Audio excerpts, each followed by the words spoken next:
Well, why don't we go ahead and get started? I see a couple of my colleagues walking through the parking lot, so this will make them feel extra guilty for being late as I start now. Thank you all for coming. This is our latest Policy Watch Crucial Conversation. Today we're delighted to co-sponsor the event with the North Carolina Budget and Tax Center. I'm Rob Schofield with Policy Watch. My colleague Chris Fitzsimon, back there in the back, working on today's column.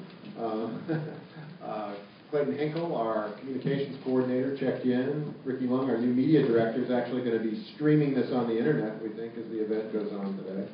Our other colleague, Sarah Vasca, who's been doing a lot of well-publicized investigative reporting lately about some lawmaker down eastern North Carolina, is out ferreting out more trouble today and may be joining us shortly.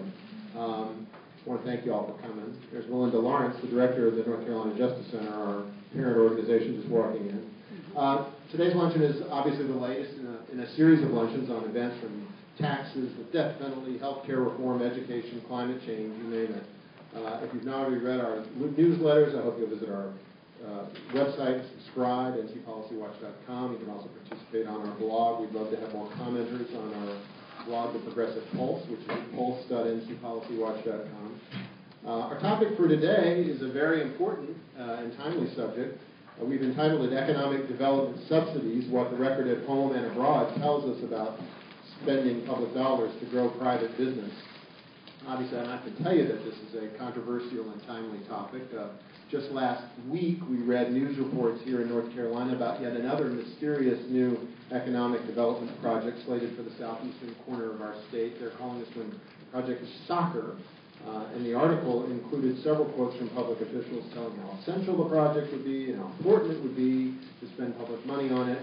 And the only thing left out of the story was what in the hell it was and what it was going to do. And in short, the story really served to highlight, once again, the sort of vexing nature of the incentives game. And to address this topic, our guest speaker today is Kenneth Thomas. Thomas is an associate professor and research fellow at the Center for International Studies at the University of Missouri at St. Louis, or Missouri. Professor Thomas specializes in the field of international political economy. His main research interests are capital mobility, multinational corporations, and controlling competition for investment.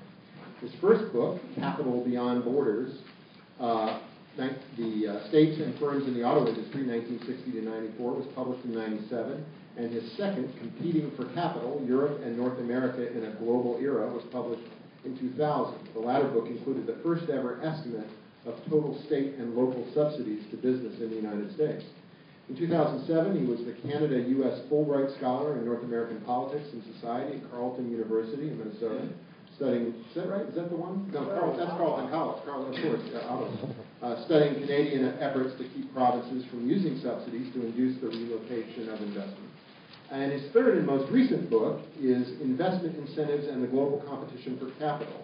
And that came out just late last year, is that right? Right. Okay.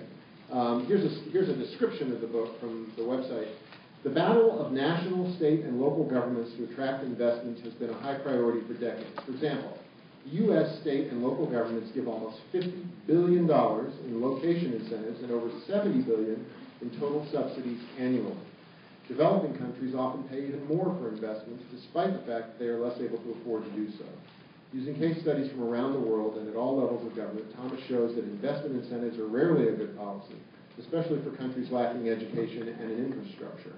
Finally, he analyzes the myriad methods of controlling incentives with an emphasis on the European Union's comprehensive and largely successful state aid rules, illustrated by an extended case study of Ireland.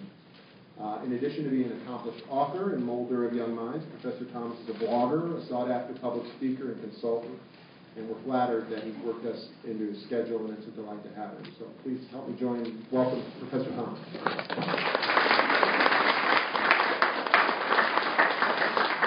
I'm going to let him get set up with a microphone here while I pull up his PowerPoint presentation. Put that on.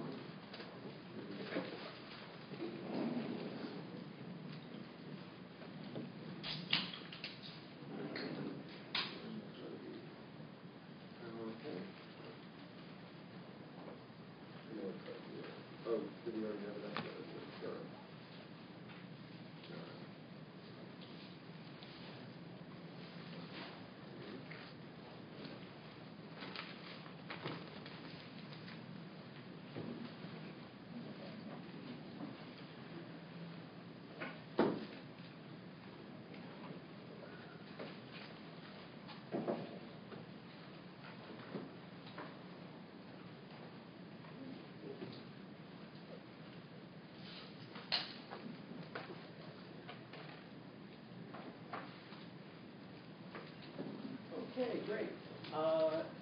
Yes, I'm Kenneth Thomas. You can call me Kenny, almost everybody does. And I'm really delighted to be here. That may not even be quite loud enough. I think, yeah. What do you think? So you want to maybe move that up a little closer? Here, a little higher in the How about that? We'll just ask you to speak loudly. People can't hear though. Waving out. Sorry to interrupt. Well, no, I want to thank NC Policy Watch and the Budget and Tax Center for having me out here today. It's my pleasure to be here. I'm glad so many people have showed up. But certainly, I think this is a very important issue that we face basically in every state, and you see it around the world as well. I've been writing about it for about 20 years now, and so I feel like I've got a fairly good insight into some of the things going on with this. One of the things I like to do is I like to make a lot of international comparisons, and you'll see some of the aspects of that as I go through the talk. This is the book, Investment Incentives in Global Competition for Capital. Came out in December in the UK, and came out in January here in the US from Palgrave Macmillan. Kind of an expensive book, but I have some 25% discounts at the table out front, and I also have some right here. If anybody is tempted, that they can part with $64 for a book of this sort. As you mentioned, I do blog at middleclasspoliticaleconomist.blogspot.com. I've been doing that. I just started that about 7 weeks ago. It's pretty fun. It's nice to get a lot of immediate feedback, which is something you don't always get as an academic. So it's been a very different experience, but I kind of enjoyed that. So let's talk about the book some now. We're in a political situation here. We've seen lots of budget battles at the state and federal level, of course, at the local level as well. Many states are cutting their programs, cutting taxes to corporations and the rich, where we've seen some battles here over taxation and budget cutting. Michigan, Wisconsin have gotten in the news quite a bit. And a lot of what we see in those cases is, Michigan's a good example where Governor Snyder cut quite a few subsidies, but he more than offset it in dollar terms by the straight tax cuts to corporations. So the balance didn't actually stay there. It was an overall reduction in a period when, of course, Michigan's facing big budget deficits as well. So in this book, what I try to show is there's been a fairly rapid increase in the amount of incentives and corporate subsidies by state and local governments. As you mentioned, when I talk about an investment incentive, I mean a subsidy that's specifically designed to affect the location of an investment. Not all subsidies go to investment, so that's why I have two separate figures here. And you can subsidize firms just for ongoing production or use of particular facilities. You use North Carolina ports, you get a little subsidy, that sort of thing. So I've calculated both what might be called operating subsidies as well as investment incentives. The two combined in the U.S. comes to about $65 billion a year. That would create 1.3 million jobs, paying $50,000 per year in salary and benefits. So we can see that it's actually quite a significant number.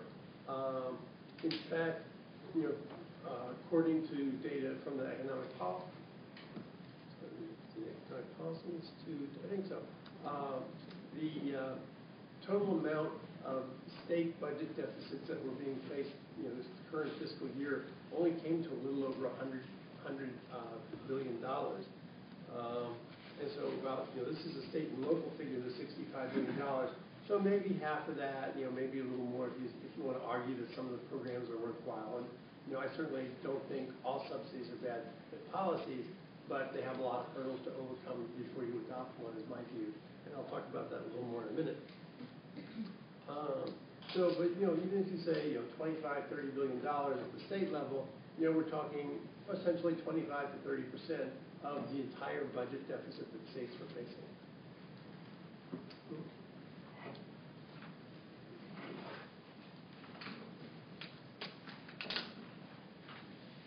So, today I want to talk a little bit about the theoretical background. I'll share my comparison, my estimate of U.S. state and local subsidies. I'm going to focus some on a comparison between the European Union and the United States.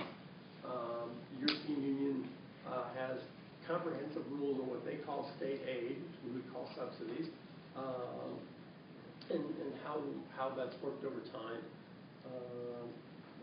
The comparison is going to pretty much show a fair amount of success. They've even, over the past 13 years, they've added rules that apply specifically to mobile investments that are, seeking subsidies, like Project Soccer from multiple locations, and we'll see how that works in practice and what it's been able to do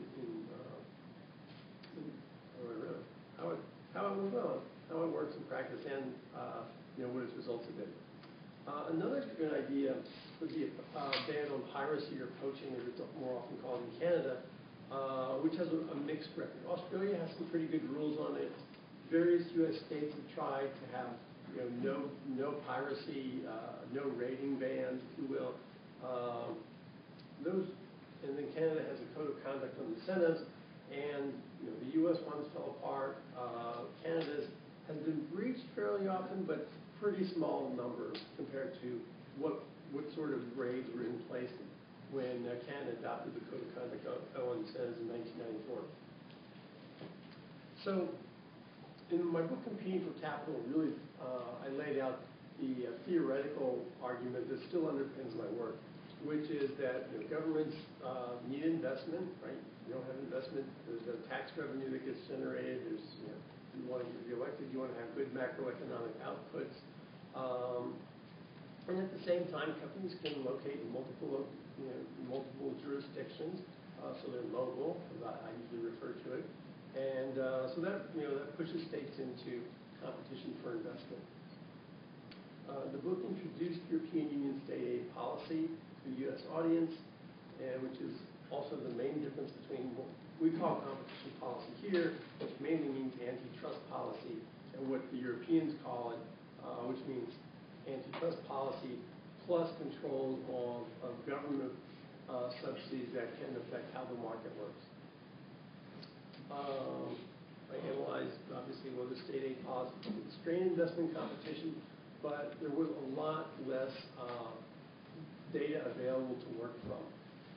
Even now, the European Union doesn't segment out state aid that's specifically given for attracting investment, so you still can't aggregate in that way, but you can see in terms of what subsidies are given for comparable projects with the United States, and I'll do some comparisons later on, you can see that they've been able to pay less than they used to, and they pay less than a U.S. state for a comparable project. Okay, what I found in the 2000 book was in 1981-86, which was their first reporting period, through 1995 to 97, which was the last reporting period my book was able to cover. The total amount of subsidies given within the European Union fell. The types of aid that were usually given to mobile investors, what they call regional aid directed at poor areas of individual countries or the European Union as a whole. And also a general aid that was not, whose purpose is not specified by either region or type of policy that was supposed to affect. Those kinds of aids all fell significantly. This multi-sectoral framework I mentioned here at the bottom are the specific set of rules that apply to investors that are shopping around large investments. So largely means multinational corporations. Of course, they could be, it could be a German firm in Germany, but just like we have large U.S. multinationals investing here in the U.S., but oftentimes it's a foreign investment. And now those rules are incorporate into their overall regional aid rules, and we have 10 years more experience with it than when my competing for capital came out. Okay, so what are some of the drawbacks with subsidies? I usually call them the 3 E's: efficiency, equity, environment. Okay? Efficiency problem is pretty well known, especially among economists. You induce capital to locate in less than optimal locations. You direct capital into uses that may not be the best. So overall, you tend to slow down the growth of the economy when you give subsidies. The equity argument is pretty simple too, that when average taxpayers give money to these corporations that are, the owners of the corporations are in general wealthier than the average taxpayer, you wind up with an income distribution that is somewhat less equal than it would be in the absence of subsidies. The environmental drawbacks aren't always present, but sometimes investment subsidies go to projects that are environmentally harmful. You might even question whether they should be have been constructed at all, let alone subsidized. Okay. St. Louis, where I come from, has lots of examples of this. We had the big flood in 1993. The Missouri River floodplain was inundated a bunch of businesses. So a number of subsidies have gone into effect since then to put a bunch of more businesses back into the floodplain, or probably they're going to get flooded again eventually. One shopping center in the St. Louis area was even put partly in a wetlands area, so it required various environmental mitigation and land swapping, that sort of thing. So that doesn't, that critique doesn't apply all the time like the other two, but it applies in a fairly significant number of them. Okay, so in competing for capital, I modeled this competition for investment as a game called Prisoner's Dilemma, where basically everyone has an incentive not to do something, right? In this case, not to give subsidies, but if somebody gives subsidies and others aren't, you're going to attract more investment. Right? I mean, the idea being, well, we could all agree, okay, we'll refrain from giving these subsidies, and in that case, investments, total amount of investment and the location pattern wouldn't be very different from what we see currently, where basically all states and tens of thousands of localities are giving subsidies for investment. And because there's so many governments involved, it's really hard to get cooperation among them all. Right? I mean, I mentioned before there were some just for a no rating policy, not even for bidding over initial investments, but just for a no rating policy. New York State, New Jersey, and Connecticut couldn't manage to keep from attacking each other's investments really before the agreement went into effect. Same happened with the Great Lakes Governors Association back in the 1980s. So, it's very, the idea of using a strategic game for this is just to kind of emphasize that it's not just a question of, well, we know it's a bad policy. The National Governors Association knows it's a bad policy to spend all this money on investments, but they don't want to do anything that would actually lead to effective control. Okay, there's been some other academic work, Barrows and Madral in 2000, and some subsequent work that I cite in my book uses more general bidding games for these investments. And what they all find, with different sets of assumptions, is that if you can find a way to regulate these subsidies, and the usual regulation looks pretty similar to the European Union, which would be low subsidies in poor areas and no subsidies in rich areas to attract investment, that's the setup that's going to give you your maximal welfare. Okay. Now, there are arguments in favor of giving subsidies, and just talking briefly about a few of them. One comes from Charles Keeble, who argued a real famous article in the 1950s that basically, if you let governments offer, they offer their own combination of taxes and subsidies and public services. You know, if you let them compete over tax rates and subsidies, you know, people kind of sort themselves out. So people that want lots of services will move to places that are high tax, high service. People that don't care about the service so much, that want low taxes, will go to low tax, low service locations. But the ultimate problem with that, in my view, and of course I go into a lot more detail in the book, is that really this ignores the fact that you have information asymmetries when you're actually in the process of trying to obtain investments, right? I mean, this project stock that you have here is a classic example, right? You don't know what the company is, so you don't know what they're building, so there's no way of trying to figure out, well, you know, are we moving towards some situation where we'll have more optimal pricing of our public services, you know, which requires knowing the cost structure of the company, which requires knowing who the company is and what they're doing.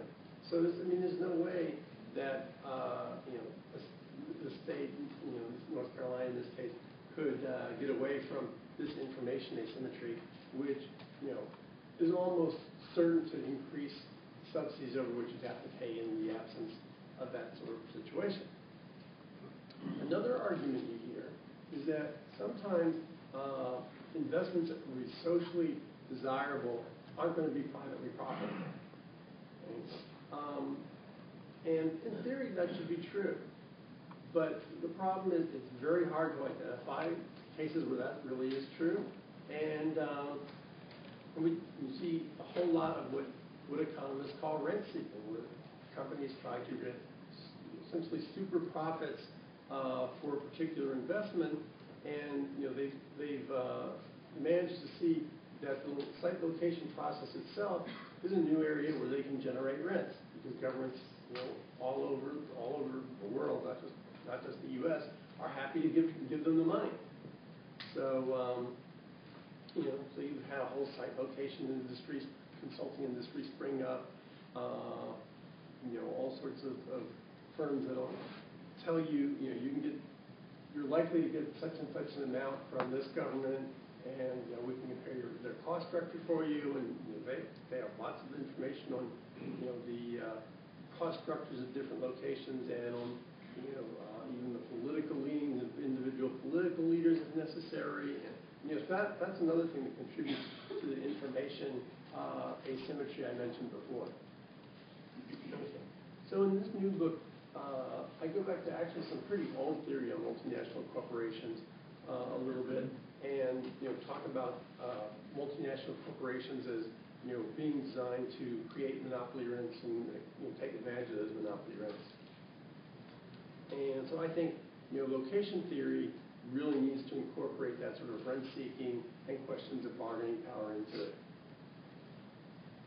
Okay. So locational tournaments is a fancy academic term. Half the time I don't like using it myself. For a bidding war, right? Where we have multiple jurisdictions, you know, bidding for a mobile investment project, right? It could go to North Carolina. It could go, well, we don't know where else. In our case, the project's soccer. There's supposedly another state or two involved, but we don't actually know for a fact that that's true, and we don't know who they are if it is true. But even if we did know who they were, it would still be a competitive and kind of auction situation, right? And one of the reasons some economists use the tournaments phrase, and since I'm a chess player, this resonates with me quite well. You know, all the competitors have costs. They have to pay entry fees to enter this tournament, right? You know, whether you get the investment or not, you have all these administrative costs. You know, if you get into the finals, you know, you're going to be paying to you know, have your governor fly out to Germany, as was the case Alabama and Louisiana when they were courting ThyssenKrupp about 4 years ago, to build this big steel plant that went to just north of Mobile, Alabama. You know, you have all sorts of staff generating data that companies request. So everybody's got costs, and you only have one winner, you know, whoever gets chosen. And of course, if the winner overbids, it's going to have a net negative benefit too. And should mention that it's unclear and it's really hard to determine what's an appropriate bid for an investment, because just from figuring out what the cost that you're paying are difficult. Figuring out the benefits are more difficult still. I mean, people can talk about the multipliers and things like this, which are really very squishy, and I get very nervous when I hear people trying to tell me exactly what these benefits are going to be. There aren't very many projects out there, and like I mentioned, the information asymmetry exists. So these are all things that are going to push governments to bid more than they really should. And so, what writers that talk about locational determinants conclude is that, they ultimately lead to transferring some of these location rents, you might call them, profits that accrue from being in one place rather than another, from the location, from the government to the firm. Okay. So one of the things I did, first in competing for capital, and then I updated in the new book, is try to figure out, well, how big a problem is this? Right? State and local incentives, we know they're out there. I mean, I can see them, in, even my little suburb in the St. Louis metro area. I've lived there 20 years, so I've lived in several suburbs in the city proper, and they've all given what's called tax increment financing to different firms in the period of time I've been there, 20 years now. But it's difficult to figure out, well, what's it all add up to, right? There's actually not very many states that are even, budget organizations that have tried to figure that out in their states, right? So there's actually few estimates for individual states, which made it really difficult for me to do. In fact, when I wrote this book, there were even fewer available estimates that were reasonably fresh than when I wrote Competing for Capital, and I found, I think, 10 states that comprise 30% of gross domestic product. I found usable estimates for this book for 8 states, including North Carolina, by the way, comprising just under a quarter of U.S. gross domestic product. You see there the numbers I estimated at the time I wrote the book: $433 million in location incentives, and then $1.2 billion, just a little under $1.2 billion in total subsidies, including a lot of operating subsidies. So, I can point to all the holes in my estimate, right? I mean, you have to make a lot of assumptions to get there. Essentially what I did was, I total these up and extrapolate, basically divide by 24.6%, right? Just over, in other words, basically quadruple it. And what I estimated was $46.8 billion in investment incentives in 2005 versus $24.6 billion in 1996, and total subsidies, which includes numbers on, which was about $5 billion of accelerated depreciation, which you might want to just not count. Some people count it and some people don't. That's one other thing I try to do with my estimates is let's do it in a way that'll support different definitions of subsidies, so people, so it can be useful for the maximum number of people. But so this number, including accelerated depreciation, comes to $69.8 billion. Since the time I wrote the book, I've discovered that there are, for instance, a lot more local subsidies in California than I thought. So I'm actually revising my estimates some right now. I think they're going to come in a little higher than what I've shown you. Okay. This increase in overall subsidies is bigger than it looks. When I wrote Competing for Capital, I counted a lot of sales tax breaks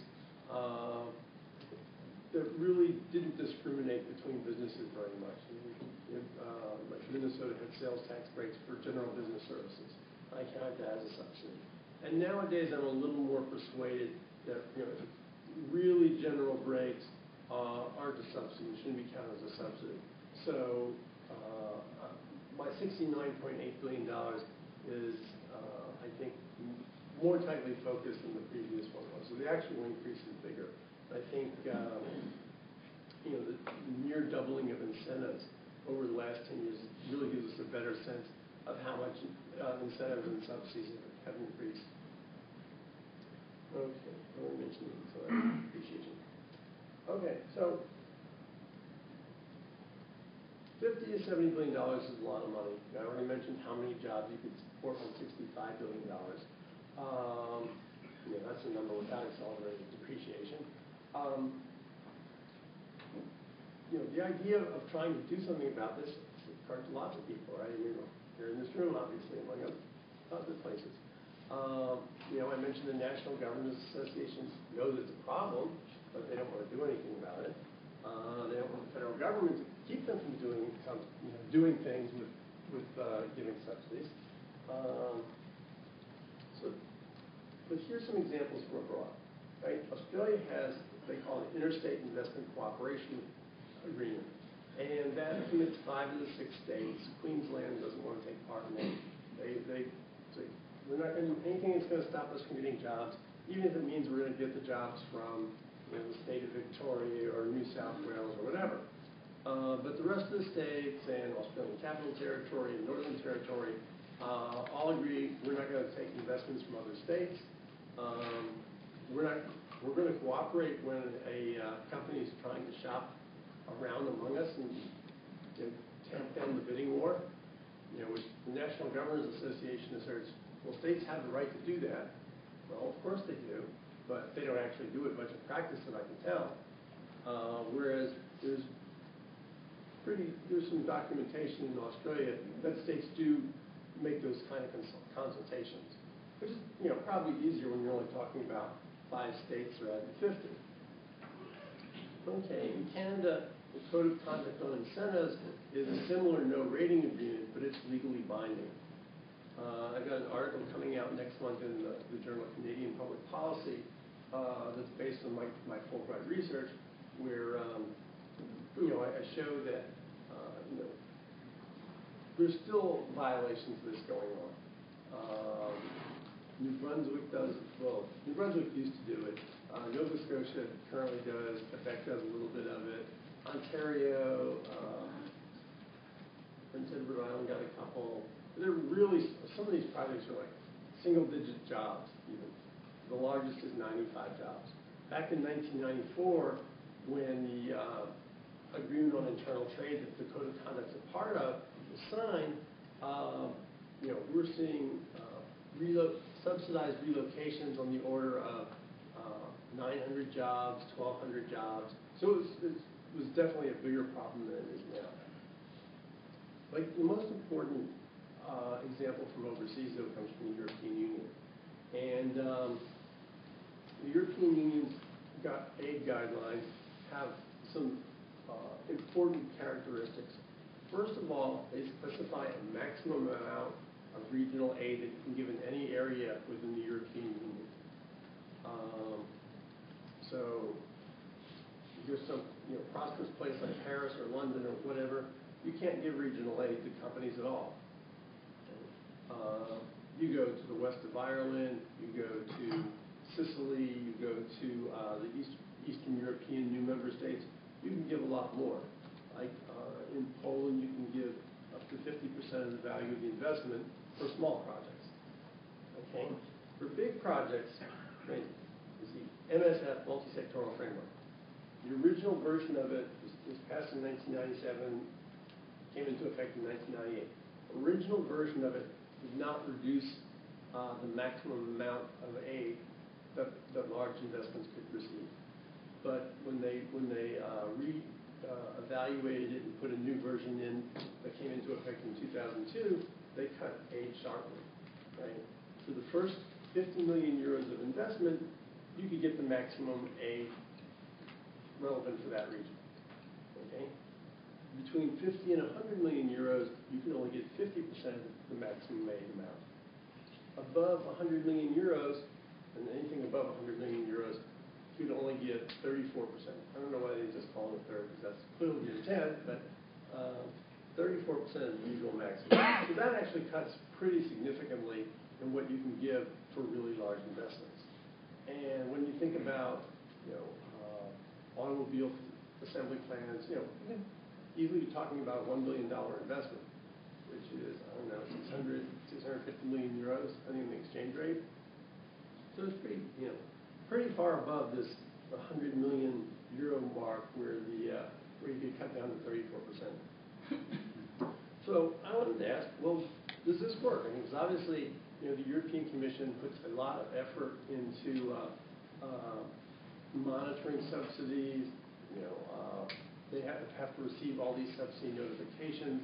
That's one of the things that makes state aid policy work in the EU, that countries have to notify in advance any subsidy they want to give and wait for the European Commission to approve it before they can put it into effect. So that means you have to have staff to evaluate these subsidy notifications to decide does it really fit with the rules, does it promote something in the European interest, which could be reducing unemployment, could be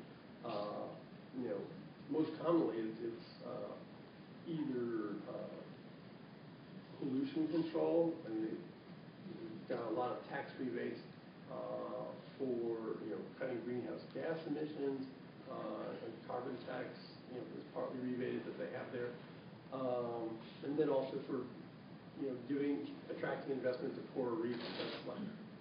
Those two vie for number 1 and 2 main reason for subsidies to manufacturing and services. Okay, so you've got this whole bureaucratic apparatus, if you will, and so I want to know, well, is there enough payoff there to make it worth the bother, right? So what I did was I compared it with those sorts of bidding wars there, where there's these constraints, physical rules on large investment, to the situation here in the United States where any state can bid whatever it feels like.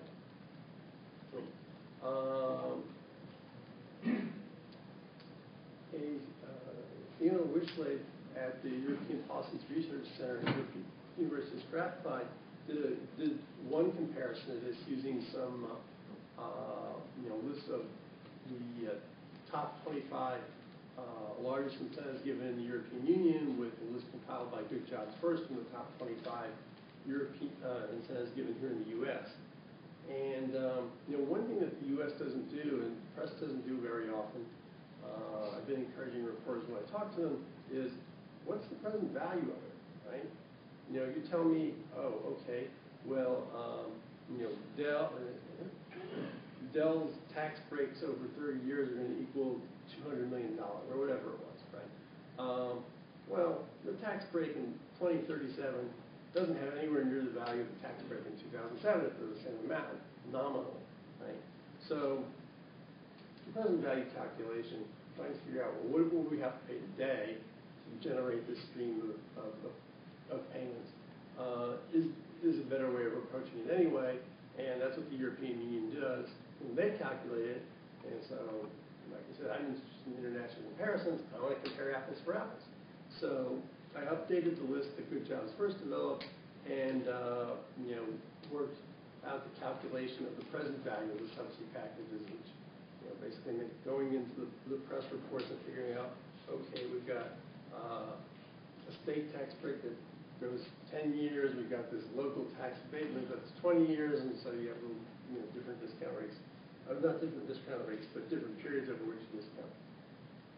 Okay, this is a little hard to see. But we got Boeing is the biggest investment incentive in the last 10 years, just under $2 billion on a present value basis. It's actually $160 million a year for 20 years. So often in the press it says $3.2 billion. That's not what it really is. Basically, it's $2 billion. Advanced Micro Devices, which is now merged or created a new entity called Global Foundries. They're in Malta, New York, got $1.1 billion. ThyssenKrupp, like I mentioned, in Alabama, got $734 million. By the way, in the European Union, you cannot even give subsidies in the steel industry. Not any country, even in Eastern Europe, because it's been historically such an overcapacity industry.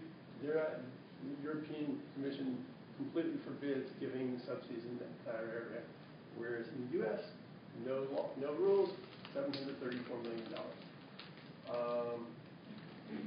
Volkswagen in Chattanooga got $450 million, and so there's a couple here. Dell, I calculated in Winston-Salem as $174 million at present value, right? And Google, $114.6 million at present value. So North Carolina does get a couple of these spots in the top 25. Okay, so thinking about that table, I'm going to show you. I should have printed out handouts. I apologize for that. So we're going to see in the next table when we look at the top 25 incentives in the European Union is how they're smaller and how they've also had a big impact when the 2002 rules came in. Let's see. If you look, 4 of the top 5 are under 1998 rules. Only 1 of the top 5 for advanced micro devices. Again, 262 million euros, about $1.35 to the euro, respectively, for the 80s, so like $350 million compared to 1.1 that they got in New York. So smaller numbers, and I'm just going to go into a couple of more specific comparisons. Okay, U.S. locations that give big subsidies are more prosperous than European Union member states giving comparable subsidies, right? Alabama and the Czech Republic both have plants from Hyundai. Alabama is 29,000 per capita. The Czech Republic is 12,000 at official exchange rates, 21,470 at purchasing power parity. We're trying to adjust for the cost of living in different places. Romania, which has a Ford plant, poorer still, right? In Alabama, they gave $117,000 per job to Hyundai. In the Czech Republic, they gave $75,000 per job to Hyundai. So they were able to give less money, even though, being a poor jurisdiction in some ways, you feel like you've got more incentive to give, and some people expect them to give more. Well, it's not fully the case, I don't think. Semiconductor fabrication, right? AMD, well, Global Foundries now, is in both Dresden, Germany, and New York State. And we saw a whole lot less in Dresden, and Dresden is nowhere near as well off. Okay, so you might ask, well, what if we adopted rules like the European Union has? Would that have an effect on foreign investment flows? Right? And what we have here in this table just shows you how much, whether you measure the annual flow, right? This is the U.S. percentage of world annual flow of foreign direct investment coming in. Fell from 36+% in 1985 to 12.7 in 2007. The stock, which measures the accumulated value, similarly, fell not quite so much, but 19%, 13.7%. In the European Union, they've been going the other direction. Started out 28% of annual flows, up to 40% now, still declining the last 7 years actually, and also a similar increase in foreign direct investment stock. Let's move on. So we asked, as P for Capital asked, can these investment incentives be effectively controlled? The answer looks like yes. I'll skip Ireland for now.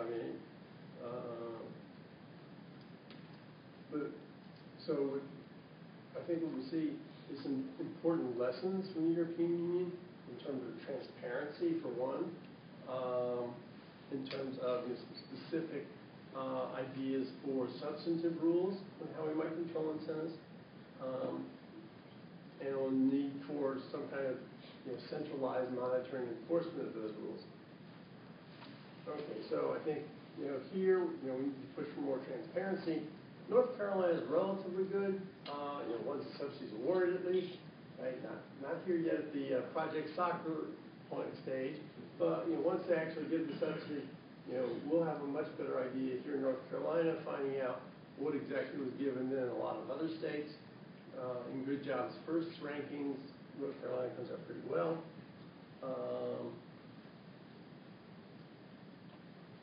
But North Carolina overpays for incentives. I know, the Budget and Tax Center and the Center for Enterprise, the Corporation for Enterprise Development put out a study a couple of years ago that the question why, why North Carolina was offering so much more for the Dell project, Dell or Google, one of the two that was on the list there, than Virginia. I mean, it was like almost $200 million difference in nominal terms, not present value terms, but still a huge difference when you look at it. So, I'm ready to take questions. Yes. Questions, please. Yes. When incentives and money are given to businesses, where does the money go?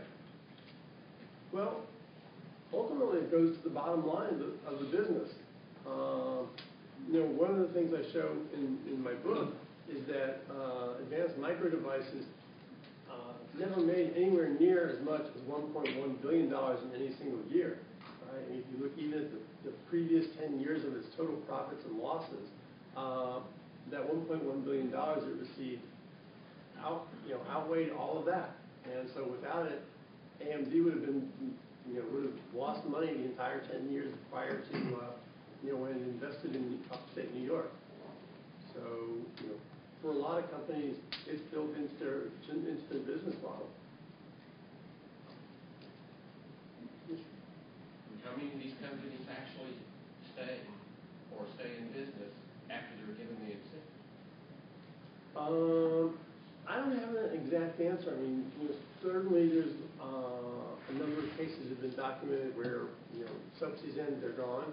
A lot of times that happens with kind of low-tech manufacturing. That's a more common place where it'll happen.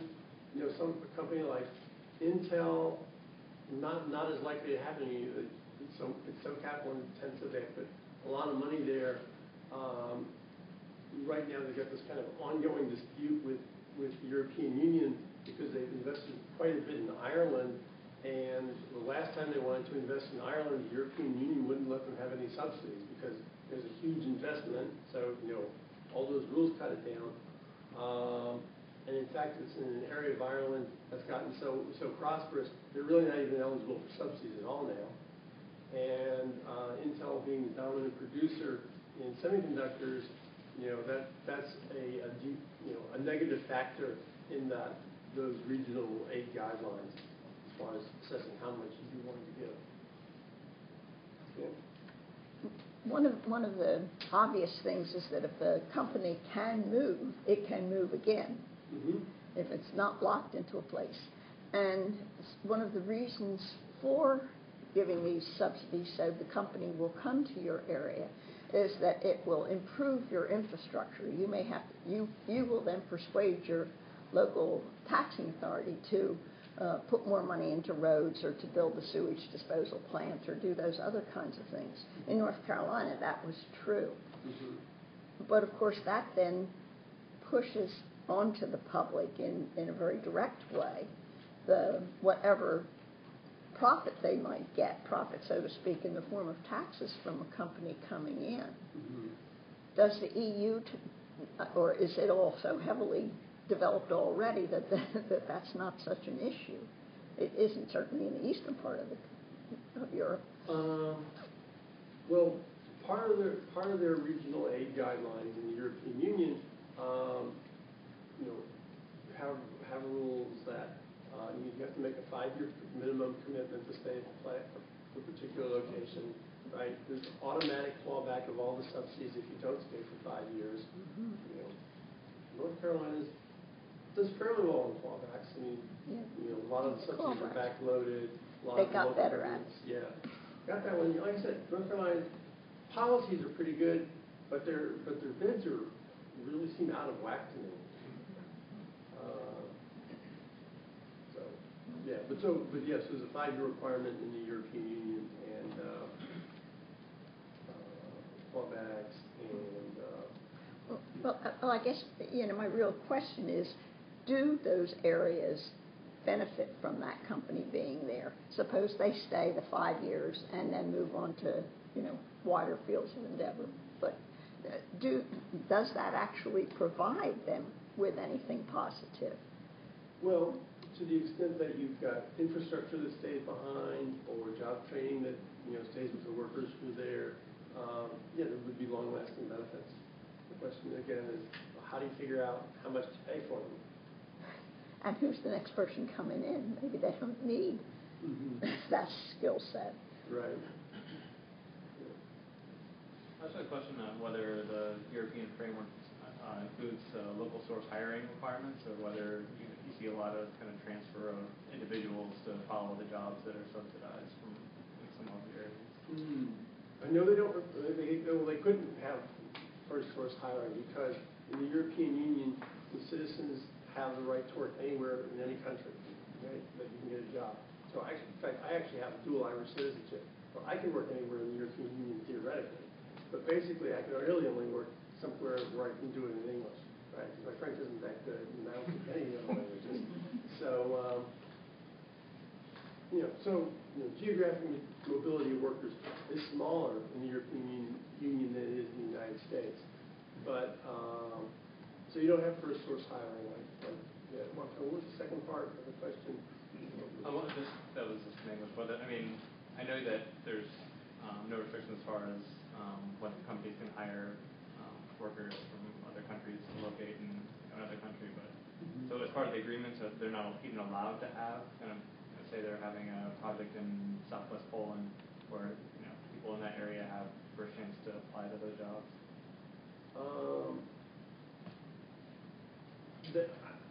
I don't believe it could be made a requirement now, but in practice, most people come from that area.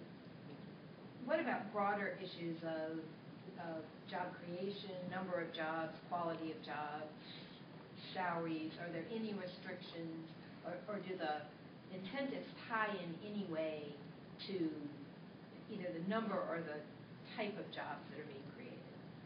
The Commission takes into account, what the job quality questions. I'm not sure. They may have some internal guidelines that they use, but they haven't published them externally that I'm aware of. But certainly, when you read their decisions on different cases, you can see, these jobs will pay X, Y, Z. So it's a discretionary call, though, rather than this sort of more clear regulatory system that says, you can't give incentives in prosperous areas. There's nothing that says you can't give incentives for folks who pay below median wage for the area or something like that. Paying below median wage would make it a lot less likely that you get approved, though. Yeah, it's not an automatic disqualifier, but the Commission has discretion, and the European Court of Justice has upheld its discretionary decisions pretty strongly as long as they were properly analyzed. I guess a two-part question, not an economist. Is there anything in this country that's comparable to the European Union set of guidelines? Not a really. National level thing. Everything in this country is done at the state level. That's right. There's nothing. The only thing at the national level is if you're using federal funds like Community Development Block Grants or Workforce Investment Act funds, that sort of thing, you can't use it to subsidize the move of an existing facility. And there have been lots of examples of those kinds of cases, back in the 80s and 90s, and so they kind of all got stamped out at different times. Those rules got put into place in that, mostly in the 1990s and not more now. But for an overall situation as far as new investments, nothing at the federal level at all. It seems like that this is not something that can be solved at the local, state level. It has to be a national initiative. So the next part of my question is, how did the European Union folks pull off this set of guidelines that they done? It's in some ways it's sort of a lucky break. The people that wrote the Treaty of Rome that founded the European Union actually wrote the basic rules into it, right? They actually didn't even bother with them trying to enforce them for about the first 20 years of 15, 20 years of its existence, because they were interested in, making sure people didn't give export subsidies for intra-European trade. They built a customs union, that came into effect in 1967. So those rules were low priority. But starting in the 1980s, when the European Union was building what they called the single market, the commissioners for competition got very activist on the rules in those times. And starting in the mid-1980s when Peter Sutherland was the director for competition. He later went on to be the head of the World Trade Organization. And Leon Britton was his successor, was a pretty well-known person internationally as well. So when the 80s came around, the rules were there for them, right? I mean, the closest analog here is the Commerce Clause, but as you may know, the case of Tito versus Daimler Chrysler kind of killed off that approach as a way of trying to control some state and local subsidies. So, what would your advice be on what this country should do to try to get some national effort done? Put you in charge, maybe? A lot of organizing and federal legislation. I mean,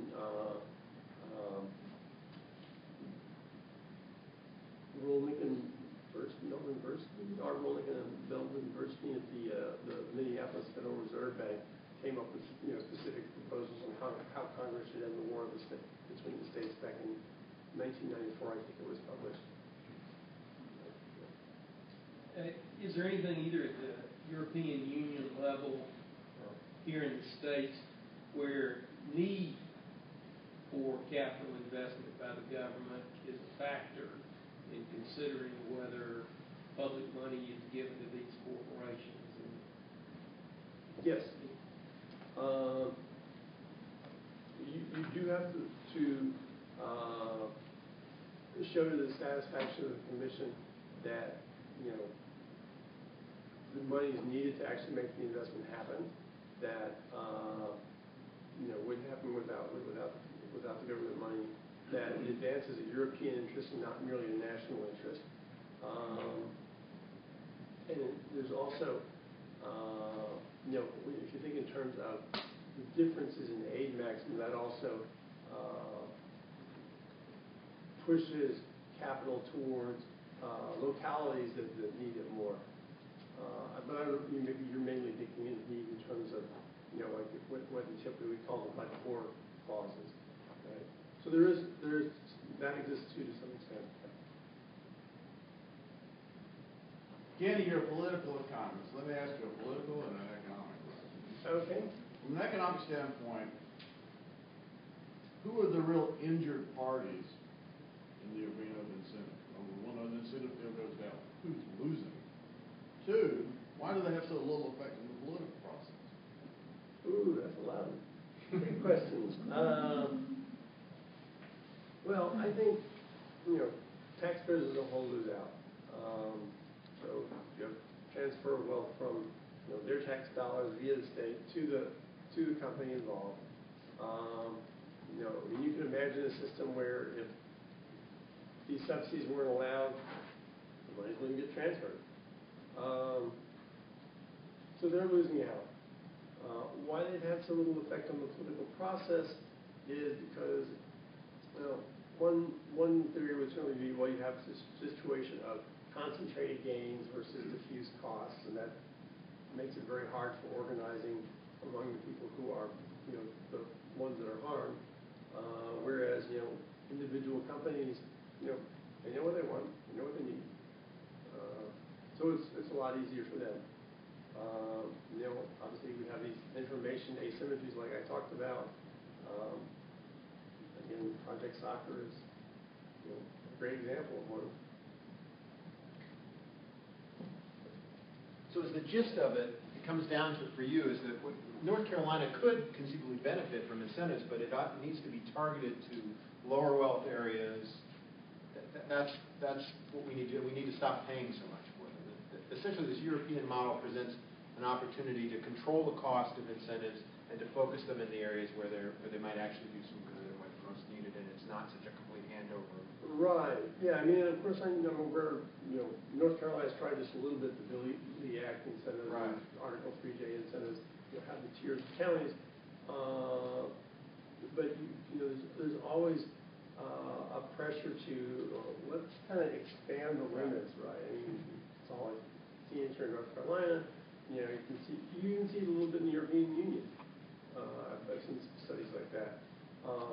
Ohio has been documented in where, the enterprise zones there keep multiplying and multiplying to more and more prosperous areas to attract a particular investment. I think a lot of times it's one individual investment that leads to expansions of restrictions, bursting through certain restrictions that right, Dell and the major computing initiative, grant incentives, major computing facility, sorry, was the beneficiary of that, and then Apple got single sales factor for its operations, and so you keep a lot of times these bigger investments that drive a loosening of restrictions, and that has to be resisted. But it's hard a lot. Does somebody have? Have there been any studies on the relationship between money and the political process and the decision-making process of the companies that are chosen? There's certainly a lot of anecdotal evidence out there that campaign contributors sometimes wind up ultimately getting subsidies later, or sometimes maybe they get they get the project first and then they give later. Occasionally, it was alleged, I have no way of knowing whether it was true, way back in the 1970s, it was alleged that Ford Motor Company paid bribes to Ferdinand Marcos to get subsidies to invest in the Philippines. But I'm not aware of any formal studies. A lot of groups publish it when they see it's happened. Right? Good Jobs First did one recently. One was Texas, but there was another state involved too, I think, where they're talking about that. In North Carolina, many of the former politicians make their living working with corporations trying to get the grants. Whatever what you were talking about, overbidding. Yeah. But there's a tremendous relationship between political connection, large corporations, and with the political feedback, I see the system only getting worse with the corporate funding prerogatives that you have now into the political system. Mm-hmm. Yeah, over here and then back over here. A couple more questions. Yeah. The question about, excuse me, you mentioned clawback provisions being, instituted various places. You said the EU is in the regulations of government there. We have them here in North Carolina. So my first question is, how often, generally across all these areas of study, have you seen instances where clawbacks were fully done? Mm-hmm. And then secondly, how deterrent to firm behavior do you think those provisions are? That's a good question. Deterrent in not providing a job or deterrent in not investing? Deterrent in not meeting the full criteria for the subsidy, whatever those criteria are. Mm-hmm. I think that they do provide some deterrent value along those lines. It's hard to tell how much.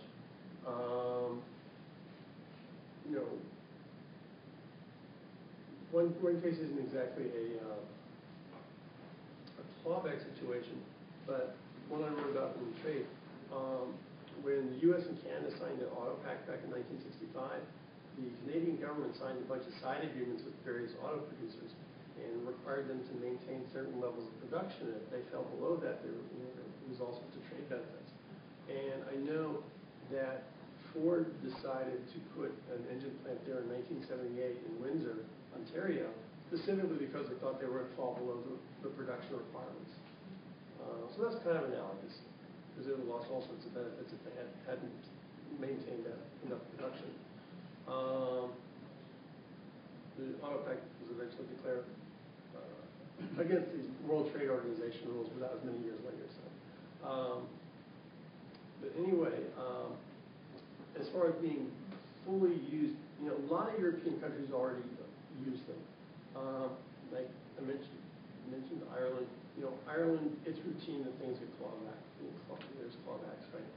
You look at the annual report of the Industrial Development Authority of Ireland, and you know, there's your little line for grant rescissions or whatever they call them specifically, and it's just completely routine. Right? So, the company doesn't meet its targets, they get docked. One more question, maybe, from Alan? Sure. In the U.S., site selection consultants play a really major part in that information asymmetry we were talking about. Where we're able to play both sides. They can go to the community and say, "There's a great firm that wants to move here. You should give them X." And then go to the company and say, "Yeah, this community's going to do X." Does the European Union have the same kind of? Do we see the site selection consultants playing the same kind of dishonest broker role there? And if so, have they tried to regulate that at all? The answer, first part, is yes. There's definitely lots of site location consulting there. One's in Price Waterhouse, that used to exist separately when I was first doing research there. One's in another one of the big multinational accounting firms. There's only a couple others. I should be able to remember which one, but Ernst & Young. Okay. So it exists there. I don't think it's regulated. I think that there actually is scope for regulation of that. Right? Rick Leroy, in his book, The Great American Job Scam, argues that site selection consultants ought to be regulated as lobbyists, basically. And that seems like a reasonable approach to me. Can you tell us again your blog site so that people can? Sure. It's middleclasspoliticaleconomist.blogspot.com. We'll put that on our website as well and link to it. This has been really informative. We really appreciate you sharing your research with us and your analysis, and we wish you much good luck as you go forward. There's a big need for the kind of analysis you're doing, obviously. So we look forward to seeing you again, and thanks for being with us today. Thank you.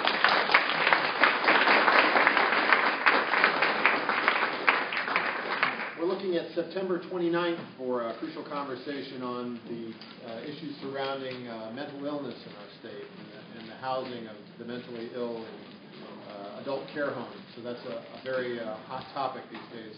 Be on the lookout for an email about that. Thanks for coming, folks. We'll see you next time.